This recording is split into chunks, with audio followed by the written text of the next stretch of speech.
Hey everyone, and welcome to For the Girls with Becca Moore. I'm Becca Moore. I'm so happy you guys are here. If you guys are not already subscribed to either the YouTube channel or my Spotify or Apple Music, please go ahead and do that. That way you will know when I post new episodes. TikTok got banned for like 12 hours, and I don't know. I was kind of at peace with it going away, and then I remembered that TikTok is technically my job. I really like doing this podcast, and I like posting on Instagram, to be honest. Like, I like posting stories a lot. So I don't take something about TikTok. Like, everyone's attention spans are getting like smaller and smaller.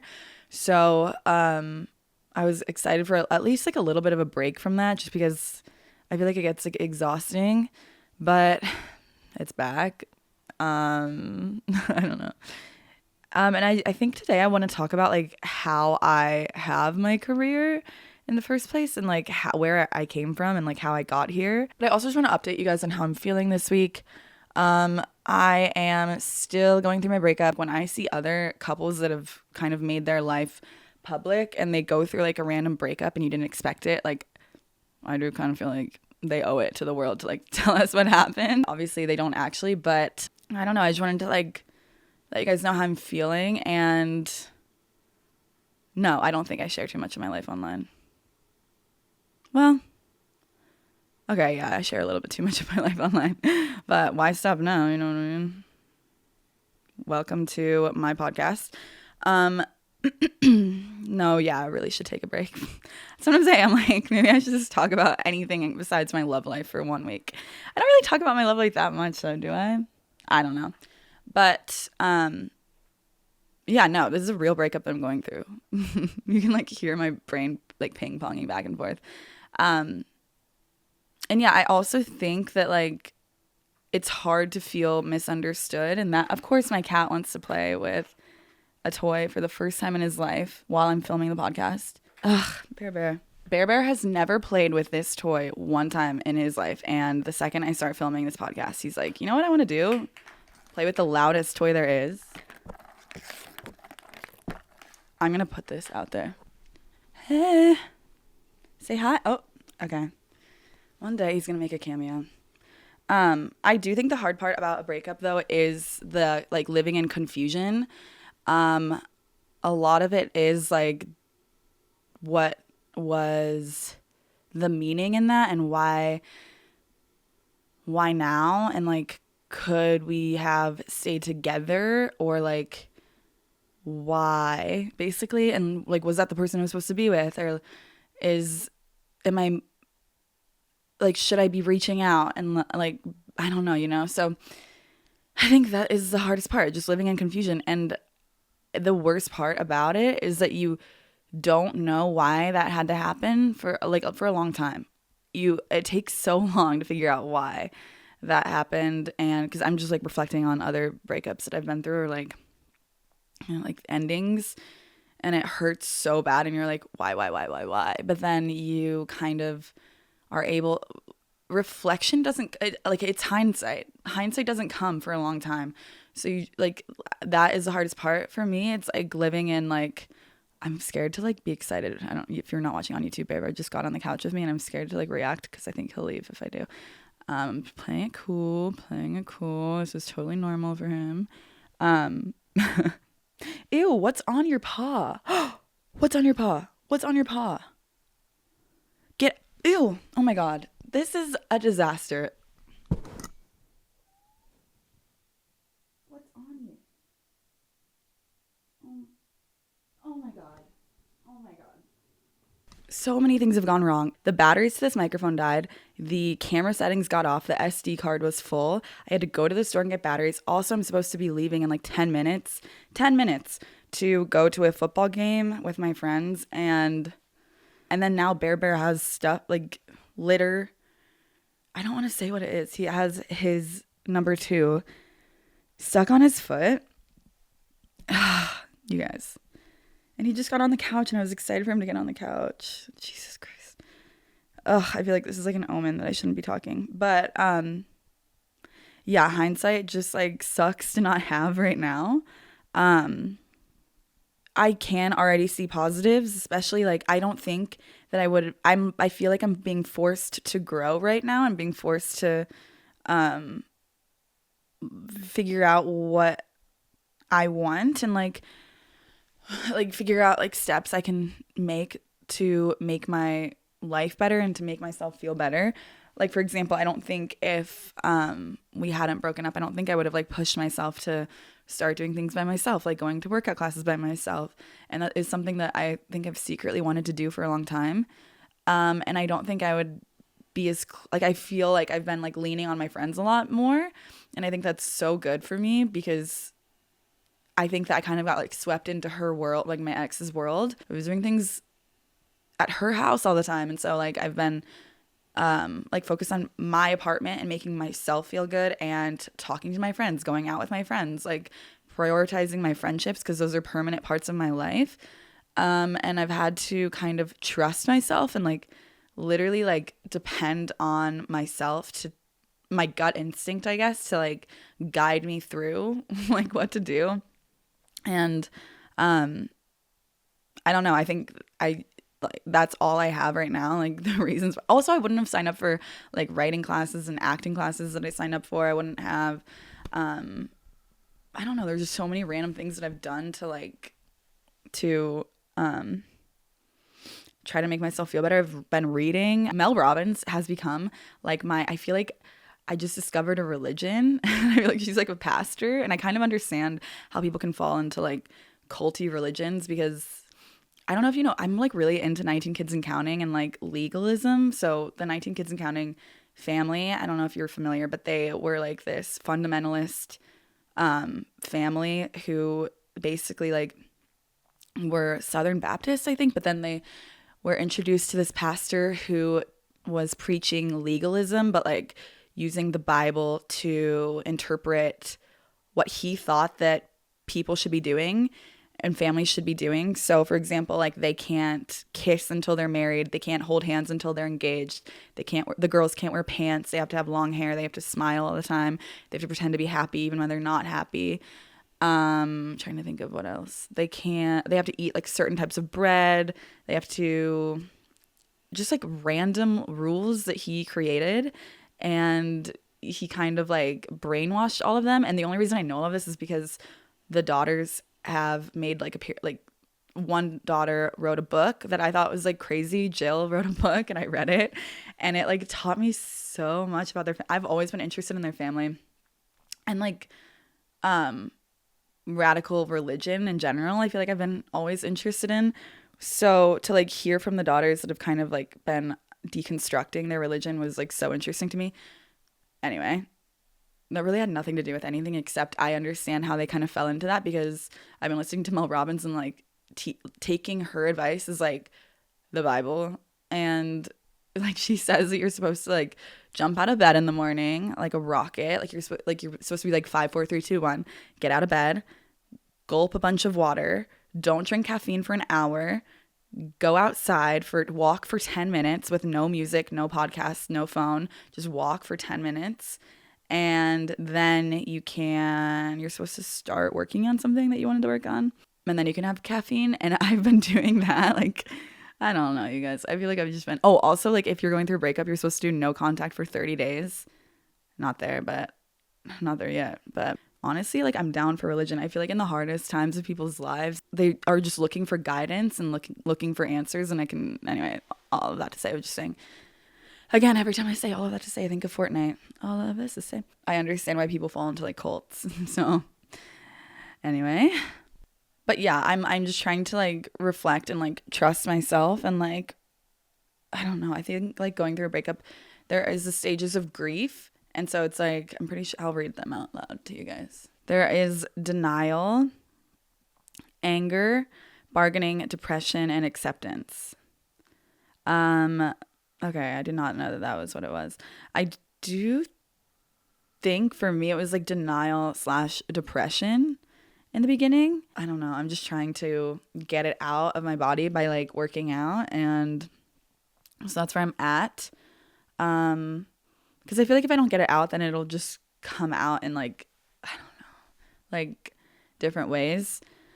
I don't know, you guys. It's been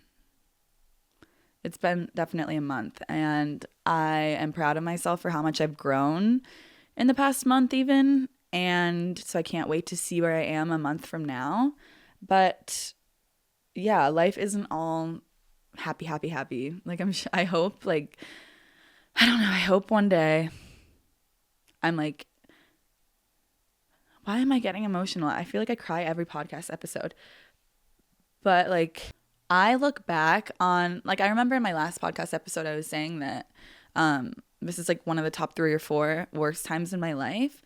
And I don't know if that's true because I had a really like hard I had really hard times in my childhood that like I didn't even understand, and I didn't have the equipment emotionally to like get myself out of that. I didn't understand what depression was, and I was probably like 8 and 9, and I can look back on then and be like, I am so proud of 9-year-old me for for finding happiness.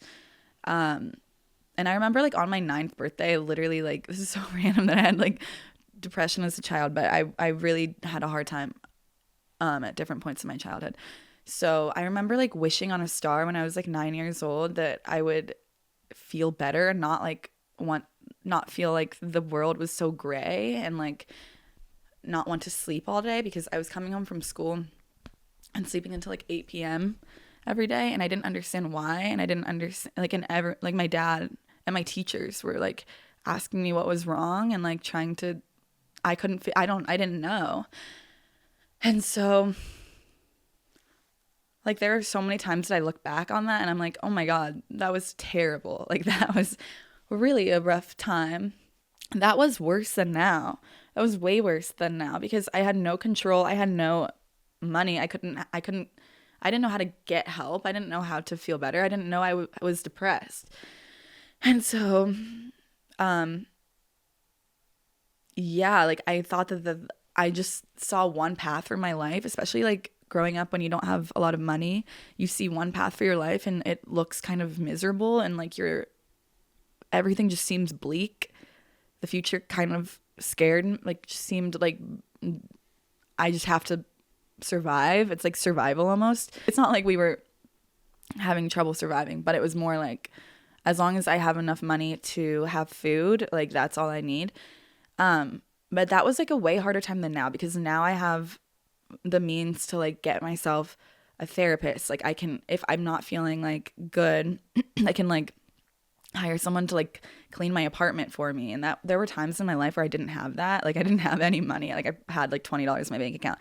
So I can look back at those times and be like, that was a hard time. And like, shout out to you, Becca, for literally crawling through it, basically, like just trying to get through and then coming out on the other side. And then on top of that, trying to make things better for yourself and not living in like misery. And we can't control the cards that we're dealt in life. And like, that is unfortunately another part of, I just randomly was on that part of Mel Robbins' book last night, but I think it does resonate. Like, I cannot control what happened as a kid. I cannot control what circumstances I was born into, or like where I lived, or like what obstacles I was going to have to face. I had no control. I was a child.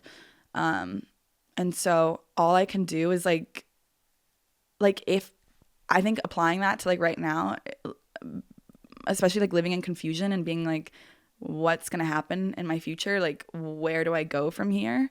It's like, I can't control that. I can't control the cards that I've been dealt. I can't control really, all I can control is myself and like waking up in the morning and like, working out and like taking care of myself and like getting ready and like making myself food, and trying to be healthy and like talking to people. That is what I can control. And so even though I'm living in a confused state, I am still like trying. And yeah, I don't know. I'm just proud of myself for like, I didn't have a lot as a kid. I had like nothing. And like, I was just really struggling as a child. And even like I don't even know, like a teen, like even in high school, like everyone has a hard time in high school. But yeah, I can't believe how lucky I got to be where I am. And I always think I was like lucky, but then I'm like, wait, but I also made it happen for myself. If you guys follow me on Instagram, you know how much I love Happy V. Their brand is truly for the girls. I go back and forth on my favorite product, but right now it is definitely the Demonos and Cranberry stick packs. I've been prone to UTIs my entire life since I was 10 years old, and anytime I get dehydrated, it throws my entire system off. At the end of every weekend when I've been running around and definitely not drinking as much water as I should, I just grab a glass of water, pour a little stick pack in, get a straw, and then I stop worrying about it. Not only do they help prevent UTIs, but they also alleviate the symptoms of a UTI, aka like the burning feeling you get when you are peeing. I don't even want to talk about it. I haven't had a UTI since I've started using them, which was almost a year ago, and that for me is absolutely insane. Because I've struggled my entire life with UTIs, I know which products work and which ones don't, and I'm so happy to be working with a brand whose products I use firsthand, and I know, I can tell you, that they actually work. They use clinically proven ingredients that work to flush out the bad bacteria and prevent UTIs. Also, they taste really, really good. So I love Happy V. I love everything they stand for. I love the girls that work at Happy V, and I really think you should head over to happyv.com. The link is in the episode description. My code is HappyBeccaMore for 15% off your first purchase, and you can find them on social media at myhappyv to learn more. Again, that's happyv.com. Love you, Happy V. In honor of TikTok going away for a second, I do kind of want to remember, like, I've been remembering like how I actually got my platform on social media, and so I kind of want to tell the story.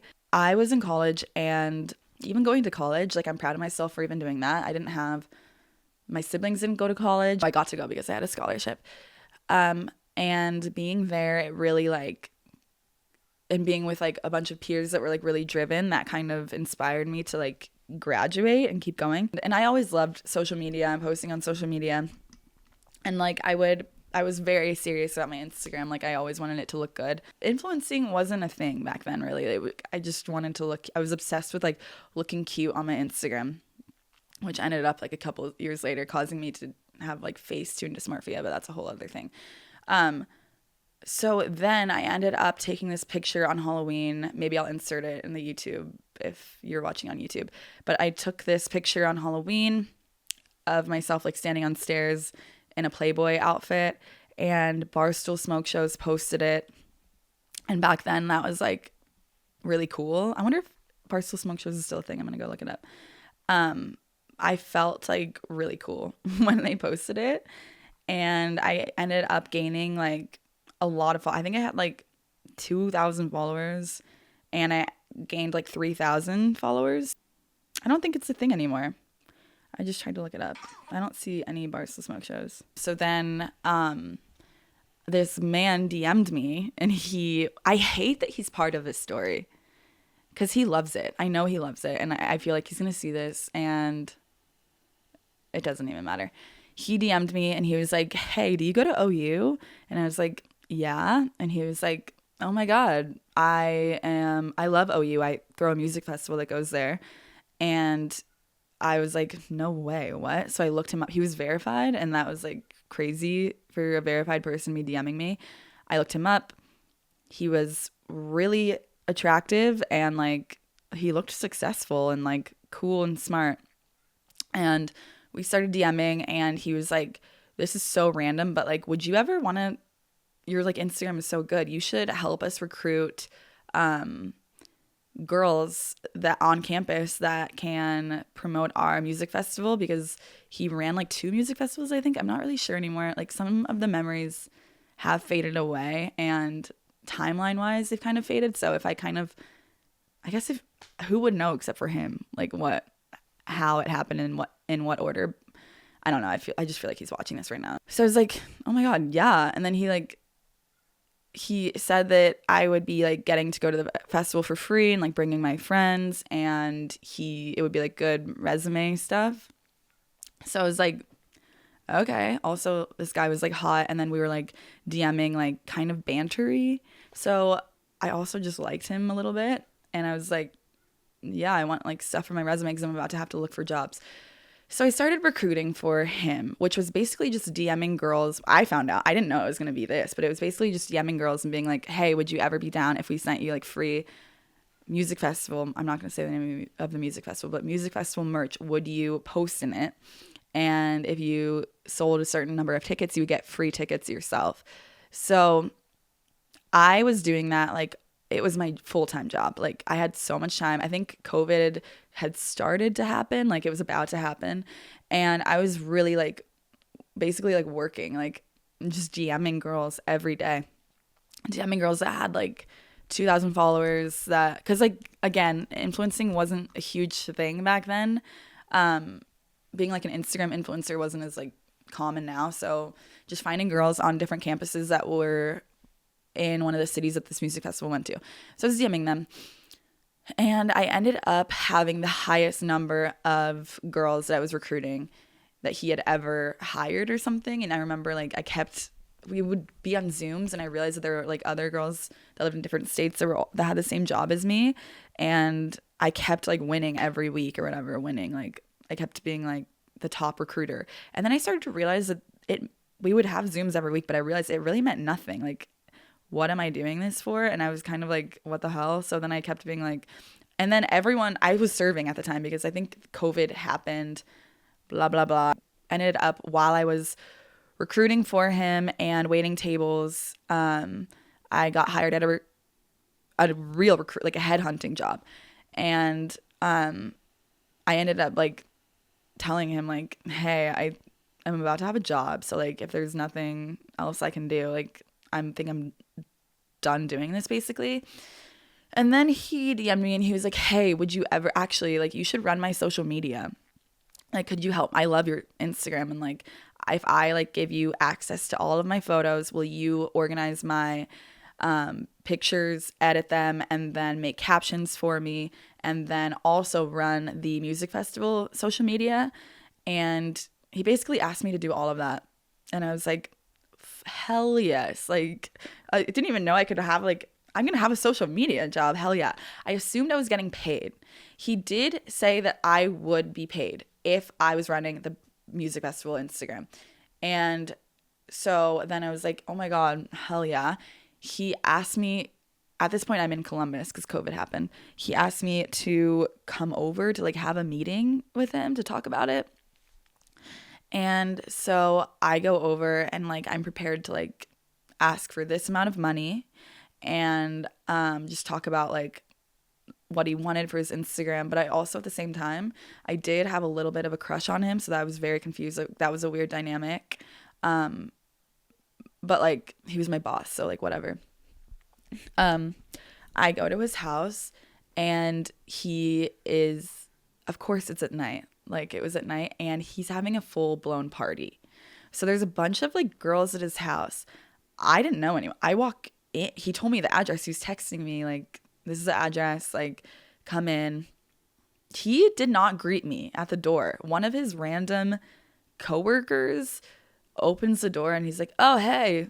And then I realize it's a party and I'm like, what? And this guy is nowhere to be seen. I'm going to call him, can I call him? Andy. I'll just call him Andy. Andy is nowhere to be seen. There's so many people here. And I thought I was going there to talk about his social media and like my job, what I thought was going to be my job. And I'm just confused. And then the guy, his coworker guy, who I had been like working with on the Zooms, I recognized him and he was like, do you want a drink? So he gave me a White Claw and I was like, I guess this is kind of fun, but where's Andy? And then I'm like, I feel like stupid. And then Andy comes out of nowhere and he's like, hey. And then he was cute and I was just confused. And then we just start going back and forth and like bantering. And then he kept like putting his arm around me and being like, this is my girlfriend. And like saying that I was like the best. He was kidding, obviously. I knew that. But he was like flirting with me and like parading me around this party, being like, she's the best recruiter. Like, you should see her Instagram. She's so good at social media. She's going to start doing my social media. And I'm like, okay, this is awesome. Of course we hook up that night. I spent the night at his house. There was no meeting. Also, he was 10 years older than me. I didn't realize that until, actually, I'm sure I figured that out at some point. But yeah, he was 10 years older than me. I just thought he was so cool and smart. And I spent the night at his house, and then I like left in the morning, and I show up at my house, and I'm living with my mom at the time, and my mom was like, wait, what? Why were you gone all night? And I was like, I don't know. Honestly, I don't know. And she was like, I think she assumed that I like went to the meeting and then like went out with my friends after, but like literally no, I just slept with my boss, and I was confused. And then she's like, I didn't tell her that part, but she was like, how much are you gonna be getting paid? And I was like, oh my God, I have no idea. Like I didn't know anything. I left more confused than like when I started. So me and him are like still texting, and then he like gives me access to his photos, and so I just start doing it for free. Like I start like running his Instagram for free. And I would be like waiting tables at the Rusty Bucket in Ohio. I don't know if you guys know where that is, but it's like this random restaurant, and I would be like having like 10 tables at one, maybe not 10. I can't remember like what a normal amount is, like 5 tables. And then he would text me and be like, hey, I need to post something tonight. Can you look through my camera roll? So I would be on my phone in the bathroom editing this guy's, going through his camera roll to figure out a post, and then he would tell me like the message of whatever caption he wanted, and I would have to filter it, caption it, choose it, go through his like entire camera roll. And I didn't know what he wouldn't give me like any guidance. So it was like so stressful, and he would need it like in the next like hour, and then he wouldn't reply to me after I would like submit like options, and I would just see it on his Instagram. And I was like, oh my God, okay. But I would be in the bathroom like getting in trouble with my tables because I was like working for this guy for free. So that stressed me out. But then like he wouldn't answer me. His assistant was always one like texting me. And then like on the weekends, if he was going out, he'd be like, hey, like come to this bar. I would go meet up with him. I would be prepared to be like, you need to pay me. And then I went home with him again. So this became like a really common thing. Every time he was in town, he would text me, and I would think that we could finally talk about like work or something, but then it wouldn't come up because it was always a party setting. He would like have a table at a bar. He would invite me to come with my friends, and then he'd be like charming and like blah, blah, blah. And he would always be like, you are so smart. Like, you're so good at your job. And I just didn't want, and I also had a crush on him at the same time.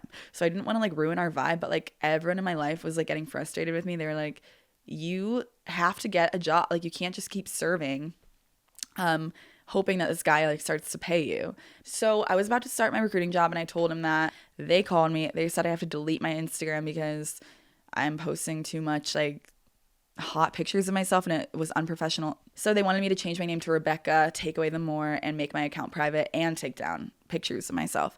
Like anything that was too revealing or like too influencery.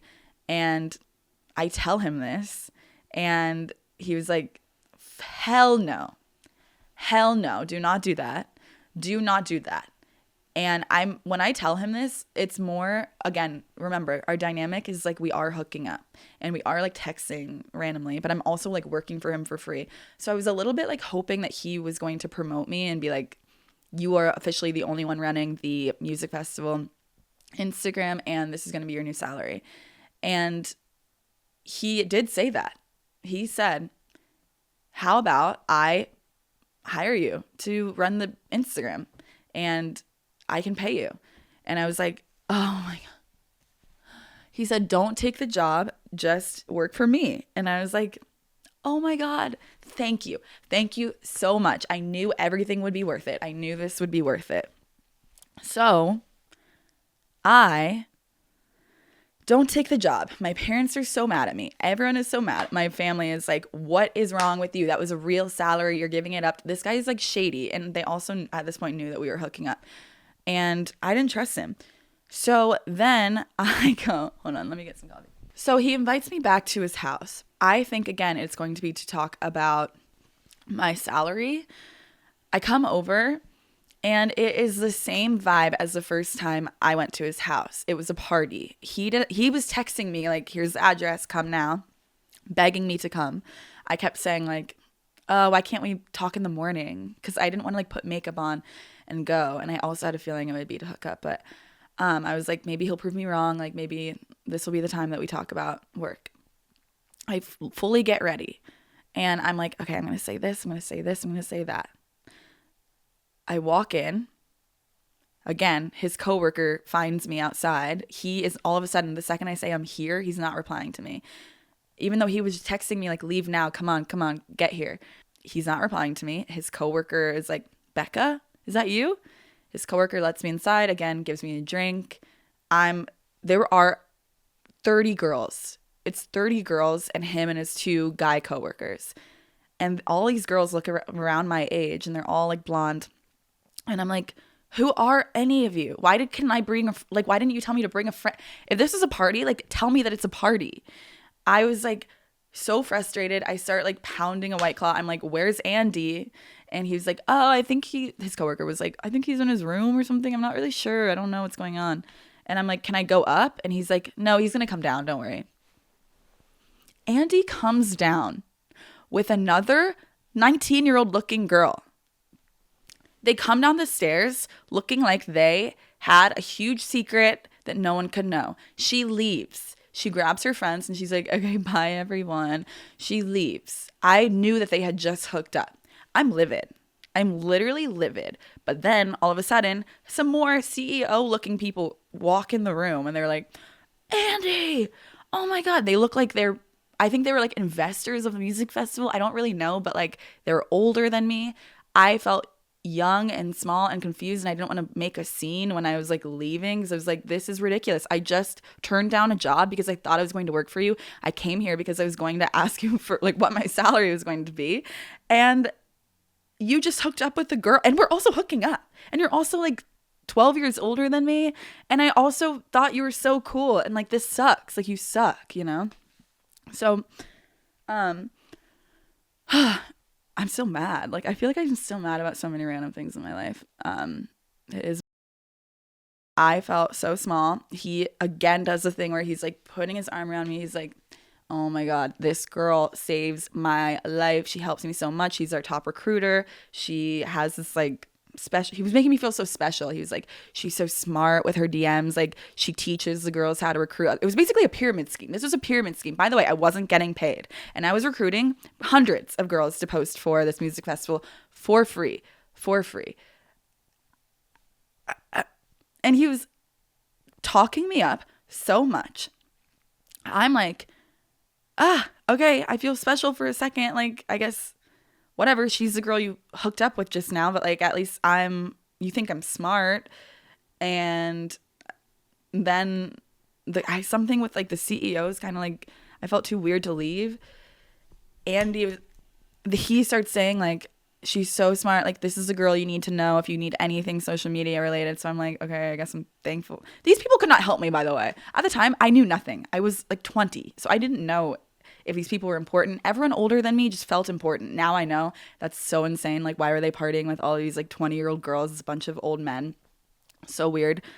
You just feel like you're special and you feel like these people can help you. So then he's like, Becca. So then I'm clearly mad. Like I'm like being quiet, but I'm like, well, I'm thankful that he's like talking me up to all these people. I don't know. Maybe they can give me a job if he's not going to pay me. And then he's like, do you want to go upstairs and talk? Because he could tell that I was like not in a good mood. And I was like, yeah, I definitely do.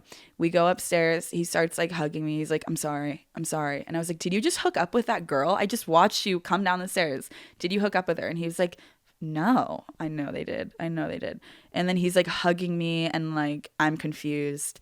And then we hooked up. And then I wake up in the morning and then I'm like, oh my God, he like went for a run. He's gone. And then I think he like took me to go get a haircut with him. And then he had to like buy me. It's just like, am I allowed to say all of this? Whatever. He had to buy me Plan B. And I was like, I like turned down, we were in the car, like going to CVS. And like, why were we running errands? Like after he hooked up with someone else, I'm 100% sure he hooked up with someone else. I was like the employee assistant girl that, I don't even know. Actually, he had to get me Plan B like multiple times. Like at one point, his assistant had to drive me to get Plan B for me. Like that is such a weird dynamic in a workplace. Like, why is your coworker? I don't know. I don't even know if it was his assistant. It was like some coworker had to get me Plan B. This time he drove me to get Plan B with him. And I was like, I need money, basically. Like, why am I doing this? And then he was like, I know, like, I have to figure it out. I have to talk to people. I have to figure out, like, what budget we have for your salary. And then I, like, keep working for him for free. And then, yeah, basically, like, later I found out that he, like, I was on Zoom meetings with him every week. And then he tried to, like, recruit me to, like, go on this, like, oh my God, I almost said the name of the music festival, to go on this, like, retreat. Like, it's all a pyramid scheme. None of it's real. It's like Firefest 2.0. Basically, like, this weird, like, destination festival. And he was, like, trying to convince me to get all my friends to buy tickets. And I was like, what? Why would we go? Why would we pay to go to this? Also, you're definitely going to hook up with a bunch of other girls. I don't even know. Basically, like, moral of the story, I had a lot of free time because I was, like, working for him for free and serving because I didn't have a real job. And so I started making TikToks, and then I got hired by Total Frat Move. They were actually going to pay me. So I was like, I'm not doing this for you anymore. And then he tried to get me back. He tried to negotiate. He, like, tried to pay me then, but too late. I was so mad at him and, like, hated him so much that I don't even know. I think I, like, tried to talk about him before, but I think he liked it when I talked about him. So then I was like, I'm never talking about him again. But he does, I've heard that he, like, well, he tells me, he's like, never forget, I'm the one that convinced you not to do that job. And if you had done that job, you wouldn't have any platform. You wouldn't have started making TikToks if you had to take away your social media, if you took the recruiting job. And I don't think that's true, but I don't know. I think I'm, like, proud of myself for, I guess I don't even know the moral of that story. The moral of that story is that I was very confused for a long time. I think that I just remembered that, and, like, I was so confused why I was, like, mad at myself. This was, like, a year-long thing of, like, us, like, hooking up on the weekends every time he was in town. But I do think a lot of the social media stuff that I was doing, and, like, me making a TikTok and, like, refusing to go back to him when I got hired by Total Frat Move, which, again, that is another step I had to take. And then I had to leave them too and realize that something wasn't right about that as well. Like, I trusted myself. That's the hard part. Like, I didn't trust myself yet. Like, I kept going back to him, and, like, cause I also had a crush on him. Like, I really liked him. So, it was just so blurry, but I'm proud of, like, 20-year-old me for knowing it wasn't right and for getting mad at him so often that I started making those videos in spite of him. I remember being like, I'm just going to do this for myself. Like, I'm going to start my own brand. Like, this guy sucks. Like, yeah, I might hook up with him on Friday night, but I know he sucks. You know what I mean? So, yeah, that's what I did. And then I just kept, like, I was just mad, and it, like, fueled my career, and it made me want better for myself. The last time we had a conversation, like, he was trying to get me back and, like, trying to convince me not to take the Total Frat Move job. And he invited me over to his house, and I was supposed to get on a flight. And I went over. I said I was not coming to his house at night. I, like, refused. I was like, I'm only coming to your house in the afternoon. And we were sitting there, and he was like, will you come up to my room, though? Because I don't want one of my coworkers to hear us talking. And I was like, no, absolutely not. And then he was like, Becca, please. And I was like, no. And I was like, I have to get on a flight. I just want to let you know I'm taking this job. I quit. You took advantage of me for a year now, and you never paid me, and you owe me money, first of all. And basically, fuck you. I was just so mad. I was just calmly saying all of this to him, and he was like, Becca, can I have a hug? And I was like, no, because if I hug you, we're gonna hook up. You know we're gonna hook up. So, and I stood strong, and I never talked to him again. I got on my plane. I went to Nashville. I went to all my meetings, and then I moved to Nashville away from him. And then I found out that he did have a house in Nashville, so that I did keep running into him. But I never talked to him again. He did text me, I think, like 2 years ago, right when I moved to LA, to, like, apologize. I think he, like, did some self-reflection and told me he was, like, going to therapy, and he, like, felt bad, but he was like, I'm so proud that I was part of your story. He said something like that. And then I, like, was mad again, and I was like, you held me back, honestly. And so, yeah, that was basically it. I feel bad. I didn't even know that this episode was going to be like slandering Andy. But yeah, like I think that in the hard times, you can overcome. I don't know. I'm not going to do like a preachy thing. I really didn't have like a moral of that story, but I just remembered that. Like that is kind of how I am, even though he like took advantage of me, I'm grateful that that happened because it technically was part of my story. And like, even though it was a hard time, there was good that came from it. So I don't know if that'll help anyone, but like, I guess like if you feel confused and you feel like, why do I keep, I don't know. I really don't have that much advice on that subject. Okay. I have to go to a football game with my friends. So I love you guys. Goodbye. And that's what I was going to say. I can't wait to look back on this time in my life and be like, oh my God, that was terrible. Because I remember I thought I was having so much fun at 20 and 21. No, that was terrible. And now I am like grateful for everything I have, but I do think I'm going through like a random rough patch right now. And I can't wait to like look back with whoever I end up with and be like, wow, I knew nothing. I think I'm just trying to like celebrate knowing nothing. And like at that time I didn't see any end in sight. Like I didn't see what the point of that was, like, and why I had to go through that. But yeah, I can't wait to look back and be like, I knew nothing. I didn't know how good it was about to get. So I don't know. So yeah, I really have to go. I'm like half an hour late. I love you guys. Goodbye.